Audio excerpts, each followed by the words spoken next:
Good morning, everyone. I'm Pam Helton with the Georgia Municipal Association, and I'd like to welcome you to our fourth webinar in a series of tutorials on using QuickBooks for governmental accounting. Today will be part 2 of our Payroll Administration session. If you are unable to join us for any of our previous sessions, you can view the recorded webinars by going to our website at www.gmanet.com and type in QuickBooks in the search field, or you can type in webinar, and it will take you to the page where you can access all of our previously recorded webinars on QuickBooks. The webinars are developed to be an overview of the payroll and accounting process and to provide some resources for you. We ask that you contact your accountant or your city attorney for any questions related to federal or state laws that govern payroll administration. However, if during your presentation today you would like some of your questions answered about the session, please type them into the box, the question and answer box on the screen, and we will review them at the end of this presentation. This webinar will also be recorded and be available on our website soon. We're excited to have Sabrina Cape with Capable Financial Solutions as our presenter for today. Sabrina taught financial management classes for GMA and the Carl Vinson Institute of Government before opening her own business, where she continues to assist local governments with their financial management needs. So without further ado, we'll turn it over to Sabrina to get started with our session for today. Thank you so much, Pam. As Pam mentioned, I am Sabrina Cape with Capable Financial Solutions, and I'm going to be leading our session today. On those questions that you type in, if we see that something is unique and specific to you, we'll follow up after the webinar is completed. This is a second in our set of payroll administration, and Pam and other members of GMA, they visit cities throughout the year. They're in constant contact with the membership. They've heard from the cities and the visits with the small cities around the state of Georgia, and we've developed this tool as well as the other QuickBooks tools that we've developed to help you actually optimize QuickBooks in its use and functionality to the best of your ability. QuickBooks 2013 Pro is not technically designed for fund accounting, which is required in local governments, but QuickBooks is a less expensive alternative that many cities use in conjunction with other software applications like your utility billing software, occupational tax, property taxes, etc., to report on the city's financials. We've attempted to combine the specifics within QuickBooks Pro 2013 with material that is specific to Georgia cities, such as the Uniform Chart of Accounts and other financial-related laws, to help our cities understand how to use the QuickBooks products more efficiently in their day-to-day operations and running of City Hall. Keep in mind that QuickBooks has not been designed to perform fund accounting as it truly exists that is unique to government. We've created some workarounds to help us make QuickBooks Pro 2013 adapt to our needs. We are not representing QuickBooks in these tutorial sessions. All rights related to QuickBooks remain with Intuit, and you'll see a notation at the bottom of each screen to that effect. Payroll does involve very complex laws, therefore we do recommend that you consult your accountant or city attorney with specific questions. We are providing you basic resources and information in this tutorial, and it in no way expresses our legal or accounting advice to you and your city. In the previous session, we covered payroll setup and resources, and this session is a continuation of our payroll administration as we begin to process the city's payroll. And we handle all the payroll reporting needs that go along with it. Previously, we had set up the City of Exampleville, a general fund, and we're going to continue working in that as we begin our session today. When it comes to payroll processing, QuickBooks gives you two options to actually process payroll. You can either enter the time using a weekly timesheet option or a time enter single activity option. You might want to look at both of these and see which you prefer, but I prefer the weekly timesheet option, and that's the one we're going to look at today. If you click on the Payroll Center, you'll see the schedule appears in the Pay Employee window based on what was established during the payroll setup process. Remember, a payroll calendar oftentimes has a beginning pay period date, an ending pay period date, and the check date. And these are important to make sure that they are set up correctly because this will continue on each pay period, and if it's not set up correctly, it will continue to cause you issues. So that is why that's so important during the setup. When we click the scheduled payroll, it will bring up all of our employees. The very first thing to do is to check the pay period end date and the check date and the bank account. Those are three things that you always want to double check, even though you thought they were correct on the previous screen, just to make absolutely sure you didn't accidentally hit something. It automatically checks all of your employees, meaning that you're going to enter information on all of them and pay all of them. And the white space indicates where you're actually going to key time.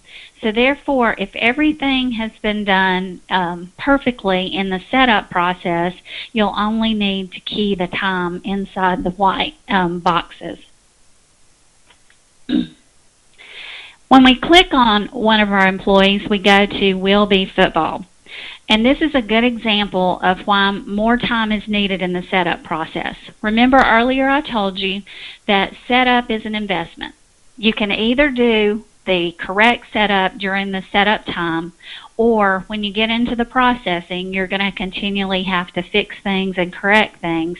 And so I just prefer to do as much of it as possible on the setup process.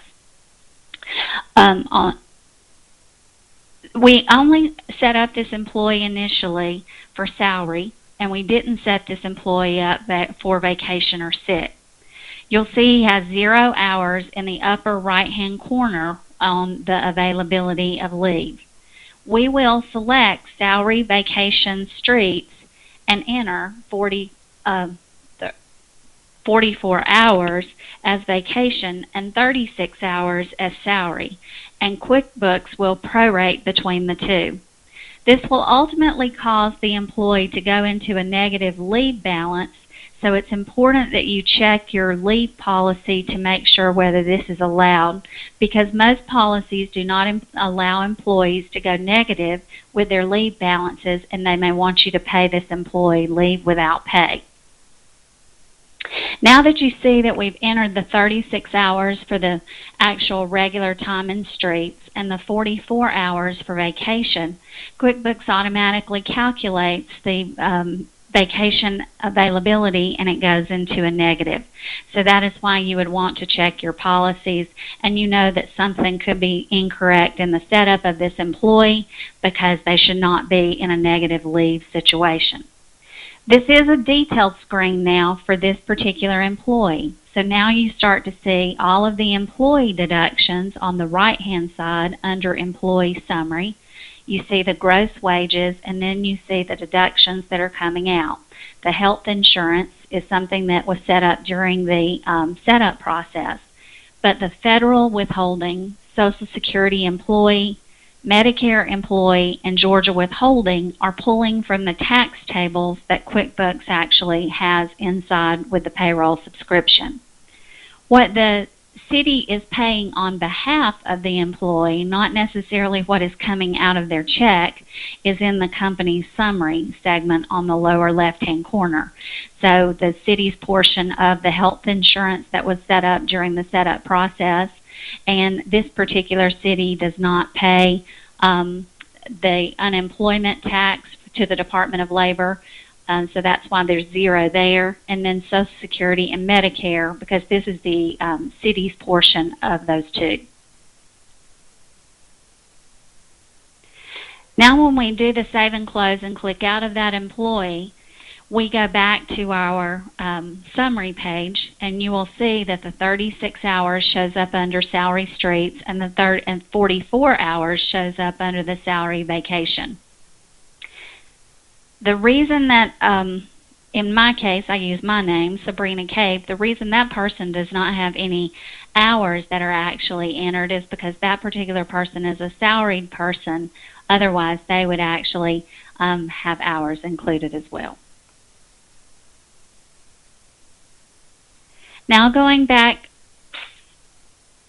to the summary page, you can now see the gross pay, you can see the taxes, all of the deductions to get to the net pay.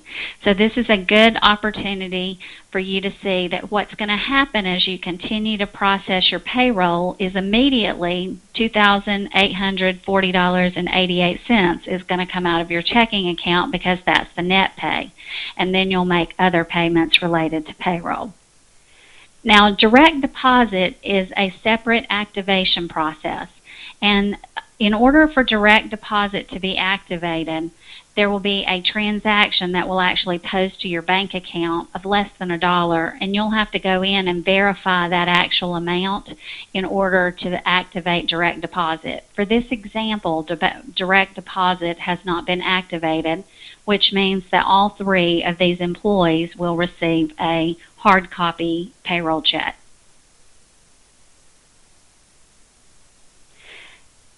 So when you create the paychecks on the previous screen, the dialog box comes up about printing the checks.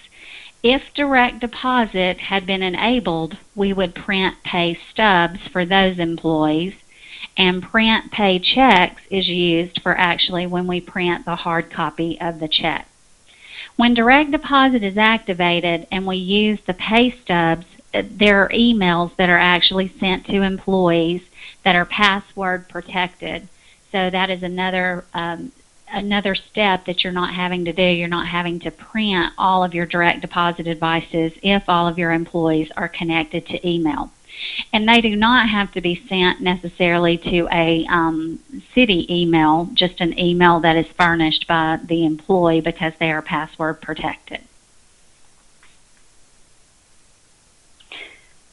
When it comes to this print box, we always want to check a couple of different things. Our check number to make sure that that is the next check that needs to be printed.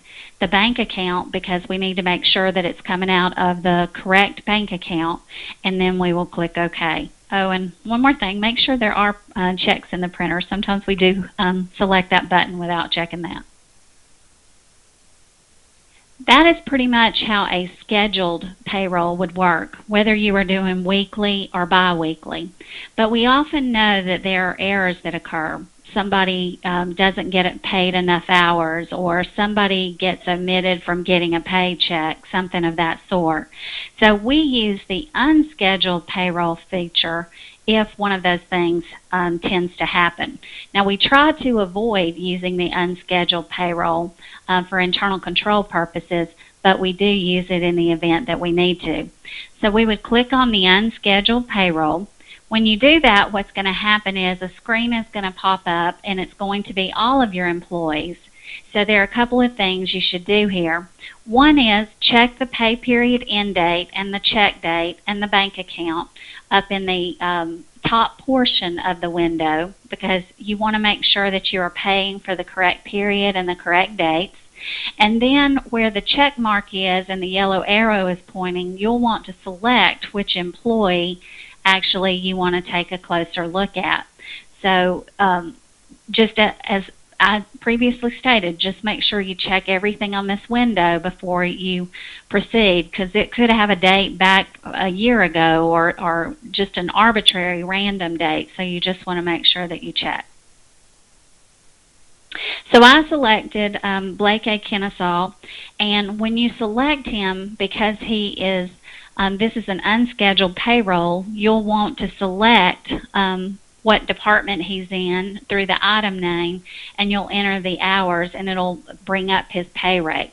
Now, if this is something special where hours were left off the check and he's already paid his insurance, you would want to go over to the employee summary where the health insurance is and take out that $50, because he's already paid his insurance once, so you wouldn't want him to pay again.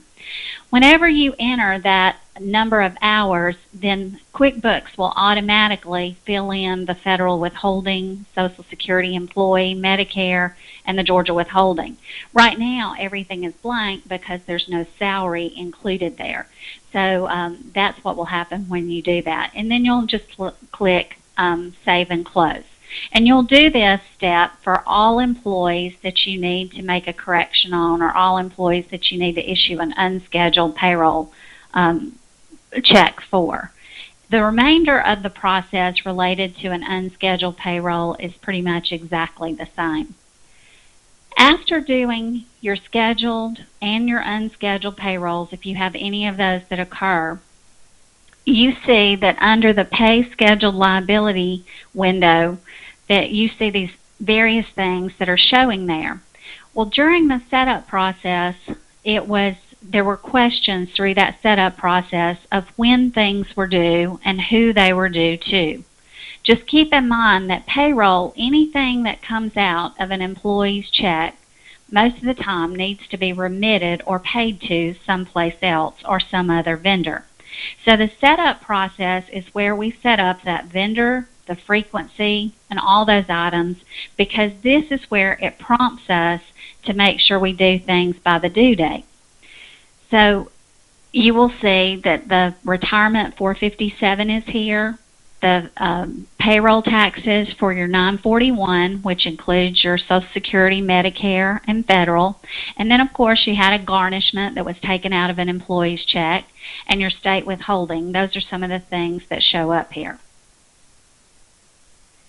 When you select garnishment, for example, to pay that particular vendor, it pops up a magistrate court because that is what we actually selected in the setup process. In the setup process, if you didn't enter the address of that particular court, then here is where you would key that address and it will save it the next time. It automatically pops up the payroll item, which is the wage garnishment, and the amount that was taken out of someone's check. When printing this check, there may be other forms like a court answer that should accompany the check and not just a check and an envelope being sent to somebody. Garnishments are typically paid after each payroll. However, some might be paid monthly, so just remember the court order drives your instructions and your setup on how frequently you actually pay this. So then a check printing dialog box appears.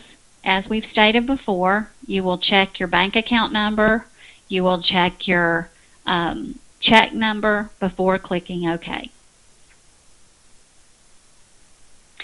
Now when you go back to your scheduled liabilities, you will notice that the garnishment is no longer there because it's been taken care of and it's been handled. Only items which need attention based on your setup parameters are actually here. So that is why the setup becomes so important, because it serves as your reminders to let you know if something is overdue or something is coming up, so to make sure that you can handle that. Next, we're going to select and pay the 457. Now, the 457 is commonly referred to as deferred comp, and in some cases, the city pays a portion, and in some cases, just the employee pays the portion. If just your employee pays, then your employee portion would be the only one that shows up, but in this example, the city is actually matching something that the employee pays, so we select both of them. Again, the dialog box occurs telling us we're going to print to MetLife, but again, the address is not there. The memo line you'll see is the account number, because during the setup process, we entered the account number of this particular account so that it would reference that, and automatically the payroll item and the amounts pop up so that you know what to actually pay.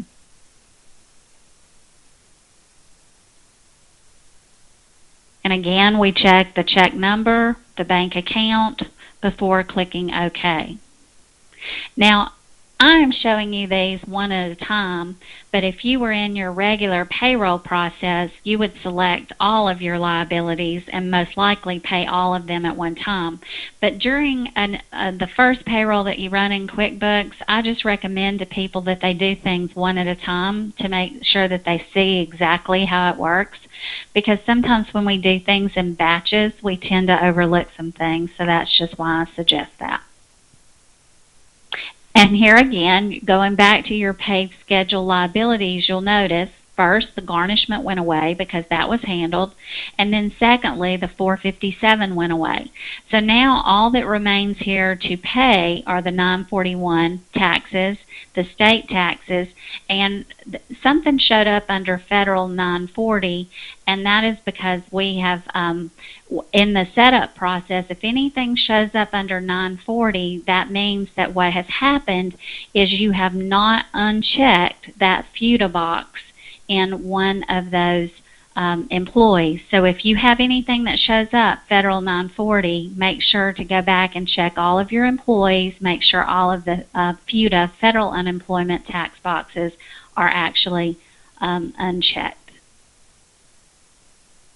If you find that you have set up these, like for example, the federal isn't overdue, well, sometimes if you see these statuses and they're overdue, one of two things has happened. One is truly they're overdue, which we hope is not the situation, but it could be. But the second thing is that during the setup process, the dates that were used for the payment dates might have been incorrect, and so as a result, they are showing overdue when in fact they are not. If you see this, what you will do is you'll click on the related payment activities, and when you do that, you'll be able to actually edit the due dates for all of these liabilities. It will take you back into that payment process and that setup process if you need to correct something at this point. Later on, you might need to go back and look for liability checks that you have actually written in the past. Remember, this is inside the Payroll Center, so if you click on Employees, you're going to see Employees, but if you click on the Transaction tab, here's where you will see some detail. Remember, a liability check in payroll denotes payroll deductions or city shares of payroll items that need to be remitted to some other place. So if you click on liability checks, you will see the two that we have printed, the MetLife and the Hall County Magistrate. And you can always just double click on those to get the details. Excuse me.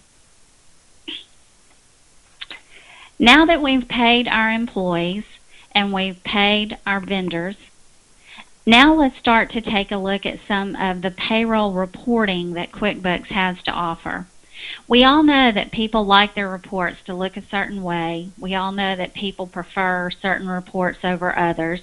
But the best thing to do is to actually make a checklist, a payroll processing checklist, an end of month checklist, an end of quarter checklist, and an end of year checklist. Checklists are great because you can write down confirmation numbers if you're making payments. You can check off steps as they occur to make sure nobody misses doing something, such as making a payroll tax deposit, which would not be a good thing to miss because of penalties and interest. So checklists are highly recommended. When you look at the reports, you'll notice that the reports look a couple of different ways. We're going to cover some of the reports in the section like the payroll summary, the payroll detail, and then we're going to come back and take a look at the more payroll reports in Excel so that you can see all the different things that you can gather. Just remember, if it is an input field in QuickBooks, meaning you have entered something in a field, most of the time, 99% of the time, you can export that into Excel. So the key is really getting the reports that you want on the front end so that we can memorize them and you can repetitively use them so that you're not having to fish around every month. Well, did I run that? Or was that the report I ran? I'm not really sure. So we'll take a look at some of these reports. This is the payroll item detail report.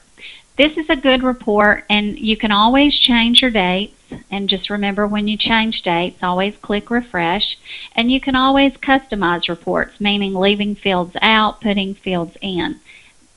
This is a good report because it groups like things together. So if you want to know how much federal withholding tax was done for a certain pay period, you can enter specific dates and it will show you, okay, for that particular payroll, this much was actually withheld. So it's a good report to run in that regard, because it's the payroll item types that you set up in QuickBooks is what drives that. So if you need something in a special reporting mechanism, oftentimes setting up a payroll item to track it is one way of getting the report that you actually need. Now this one is the payroll summary report. This is a good report to run each pay period to see all of your employees' totals. You can start to customize reports because, of course, the more employees you have, the more the wider this report would become and the more cumbersome. Up there in the where it says columns and it says employee and it has a drop-down menu, you can actually even change that to be totals only. Instead of seeing employee by employee, you can just see an actual payroll if you prefer to do that. But this is a good report because it shows you gross pay versus net pay and everything in between. Because we know that gross pay is oftentimes the higher amount, but then we take out insurance and then we take out all the tax deductions and we take out all the garnishments and the deferred comp, and so the net is a lot less, of course, than the gross. This employee earnings report summary is a good report to tally the amount of taxes you withhold and the city's portion. And because remember, when we go to remit 941 taxes, it includes the city share of Medicare, and it includes the employee share of Medicare, the city share of Social Security, the employee share of Social Security, and any of the employee deductions for federal income tax. So we would actually click on these to get our various totals. Remember again that federal unemployment, if you see somebody who pops up under federal unemployment, and in this case it's my name, Sabrina Cape, you would double click that person and you would make sure that that box is checked for not subject to the FUTA. Make sure that box is actually unchecked. So if we were making our 941 deposit, what we would do is we would add those 5 columns, the federal withheld, the Medicare, the Social Security, in order to get what the 941 tax deposit actually would be. And you, again, can run this based on a certain date. You can run it based on a quarter, based on a month, and you can also customize it as well. The Payroll Liability Balances Report is a good report to show you what vendors that you actually still owe based on your payroll deductions. Now, these are some things that should show up in your window for scheduled liabilities, but just remember, everything that comes out of someone's check, it normally has to be remitted elsewhere and should be remitted timely during the payroll process.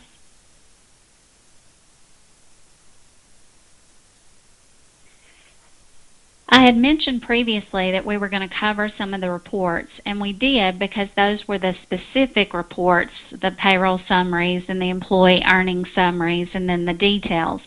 But really, the robustness of QuickBooks in reporting actually comes in the ones that say more payroll reports in Excel. Because QuickBooks has this option that gives you a lot of sorting power and a lot of computing power if you utilize it. You get access to lots and lots of data, and sometimes it can actually be overwhelming, so that is why you want to find the reports that are useful to you. You want to save those reports as memorized reports so that you're not scrambling around trying to determine how they are calculated and how you got that report last month. The Memorized Reports option helps you to run the same report each pay period, or it helps you to run the same report at the end of each month, or the same report at the end of each quarter, because once you find what people are asking you for when it comes to payroll, then those are the types of reports that you will typically store. In order for the payroll reports in Excel to work, you will have to enable the macros inside the Excel spreadsheets. If you do not enable the macros inside the Excel spreadsheets, none of these reports will actually run. And you can see on the list a couple of the items that actually you could run. A payroll summary by tax tracking, employee time and cost. If you were doing some type of job costing or project costing, that might be something good. But of course, sick and vacation is one that we will take a look at, because those are reports that are oftentimes needed inside government. The tax form worksheet showing how you actually calculate what needs to go to the IRS for your 941, or the Department of Revenue for your state withholding, or for the Department of Labor for your state unemployment. Those are just some of the things that you actually can do. Here was the one that we selected was the payroll department report, because we're oftentimes having to give listings of our employees, whether that be for purchasing reasons or different types of reasons. You can select your dates, and then of course you can select whether you want to look at them by department or how you actually want to look at them, and then you just click Create Report. Now when you do that, after you've enabled the macro, you will actually get your report. This is another example of, this is the time off report. And the time off report, the leave report, you select the time period that you want to use, and it creates this leave report. It's like, well, do you want to look at vacation? Do you want to look at sick? If you have a comp time policy, do you want to look at comp time? This is a really good summary to be able to tell, to give to your manager and to give to your department directors, and actually show them what vacation is being accrued and what sick leave is being accrued and what is actually being used. In our previous example, you'll see none of these employees have had their leave actually set up as far as what they'll be taking. So that particular example where we have Will Be Football, he took those 44 hours. That's why his vacation balance is zero, is a negative 44 instead of a zero. So this is why the setup process related to the leave is important, because this is what helps you get the reports that you actually want to get. When we did our setup process, we talked about that cities actually pay payrolls a couple of different ways. The reason we had that discussion then was because basically it changes your general ledger structure and how you set up your employees, but it also changes how much functionality you actually will gain from your payroll subscription. So depending on which route you chose or which route the city actually pays its payroll, it will determine how you're going to handle your payroll taxes and your quarterly tax returns. Cities normally process payroll two ways. One way is to have a checking account that is dedicated to payroll, and that checking account sits in a predominant fund, and normally that fund is the general fund. Another option is for the city to process payroll out of two or more checking accounts. For example, some of your employees sit in the general fund and some of your employees sit in the water and sewer fund. And you pay their payroll checks out of general, or you pay their payroll checks out of water and sewer. Some cities find that the separate checking accounts help them to keep the cash accurate between the funds. However, using this approach will cause you not to be able to file your returns electronically in payroll, because the city only has one federal ID number, and it would have two parts that it reports, one in general and one in water and sewer. So when it comes to remitting 941s, you can only remit one.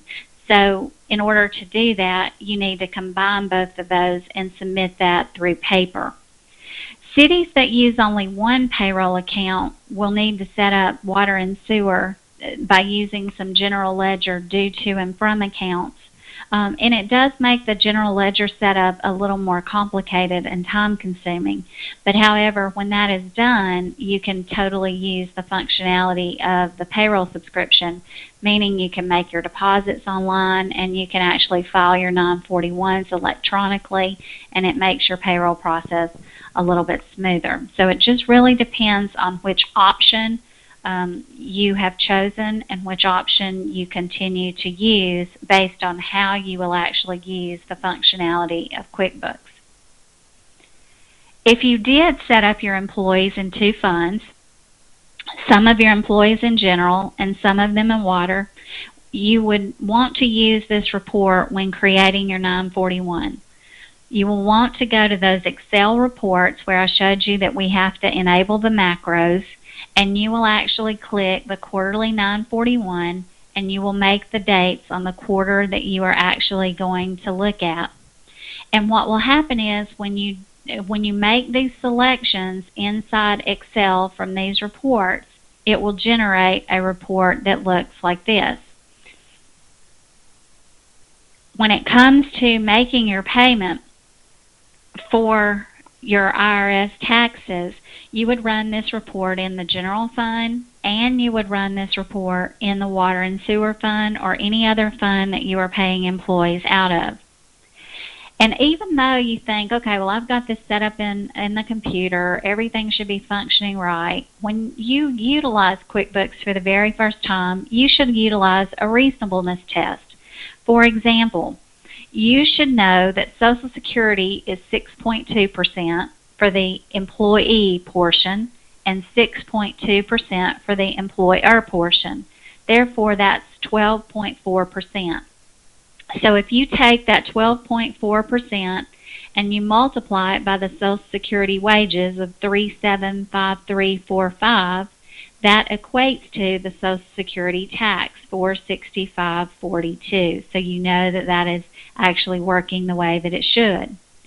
On Medicare, you know that the city's portion is 1.45% and the employee portion is 1.45% for a total of 2.9%.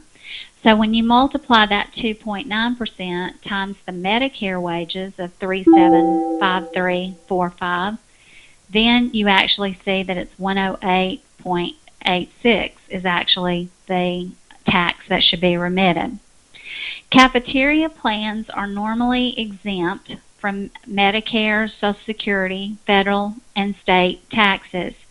And 457 deferred comp plans are normally exempt from federal and state, but they are not exempt for Medicare and Social Security. So what does that mean? 99.9% of the time, your federal and your state wages will be the same, and your Medicare and your Social Security wages will be the same. If you see that your Social Security and Medicare wages are not the same, you should investigate. And the difference between your Social Security and your federal wages should normally just be a 457 plan, so you should investigate there as well. So those are just some of the reasonableness tests that actually you should go through and do as you run these reports.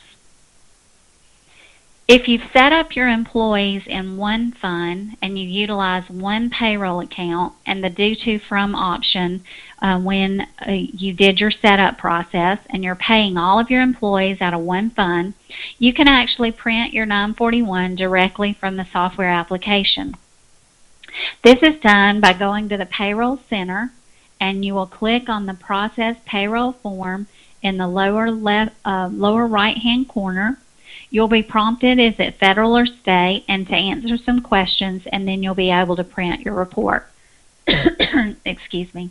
I do want to remind you, and a lot of people may not be aware of this, but the IRS does offer videos for local governments on their website, and you can go to irsvideos.gov/governments and find some of those videos on some of the needed transmission and reporting mechanisms where the IRS is actually concerned.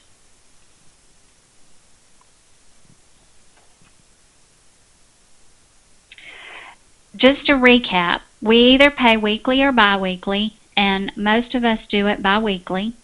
We pay our employees by entering time, leave time, hours worked.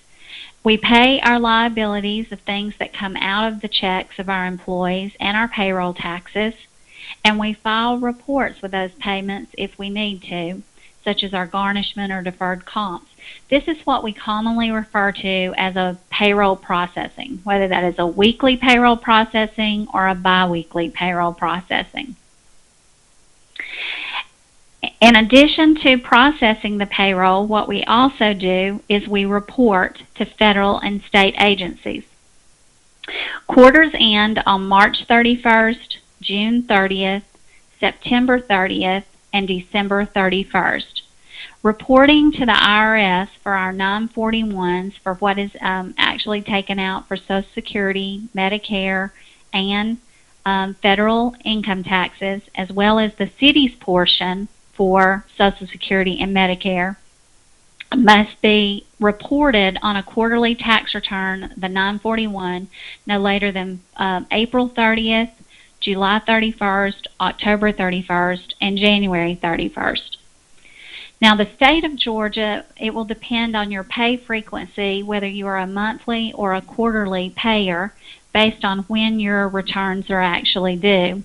If you are a monthly pay frequency, it will be due the 15th of the following month. And if you are a quarterly preparer, it will be the last day of the month following the quarter end. So, for example, March 31st would be April 30th. The Department of Labor, whether you are contributory or non-contributory, meaning whether you just send in a report or if you send in a report and taxes, that report is actually due to them on April 30th, July 31st, October 31st, and January 31st. It follows the same reporting cycle, of course, as your 941. So these are the payroll tax returns that actually get printed, and you can utilize in the payroll window by clicking on the process related forms. You can actually select state or federal and print each one of these forms as needed. A lot of people say that manual reconciliations may be tedious and may not be necessary, but even though QuickBooks is completely computerized, I still do this reconciliation spreadsheet throughout the year so that when it comes time for us to do W-2, I know that everything agrees before I forward anything to the IRS and the Social Security Administration. If you've ever had a situation where your city's quarterly returns didn't match your W-2s, you will understand why this is so important, because it takes so much time to get it corrected if an error occurs. Whatever means you use to determine that whatever's best for you, I would urge you to reconcile your quarterly tax returns to your W-2s before submission. At year-end, QuickBooks will place an update on their website about things you need to do at year-end and to prepare for, so that you don't have a troublesome year-end, that your year-end is, you're just not going to fret over anything. I would encourage you to look at this and not just glance over it, because things get really busy at the time to issue 1099s and W-2s.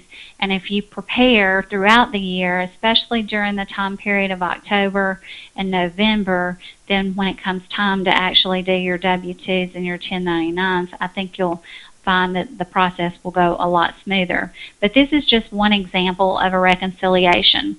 Your auditors may be providing to you something else that they would like to see with respect to a reconciliation, because payroll expenditures are a large expenditures to local government, so people like to see this reconciliation performed. So in our session, we worked on processing a scheduled and an unscheduled payroll, and we looked at multiple QuickBooks reports, including those that you can actually access through the Excel option and turn on your macros. And we also looked at payroll processing and through the end of the month and the end of the quarter.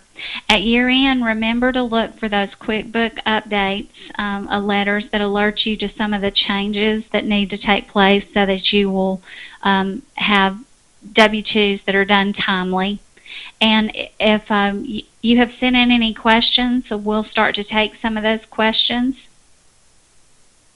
Just give it just a second to see if anybody has any.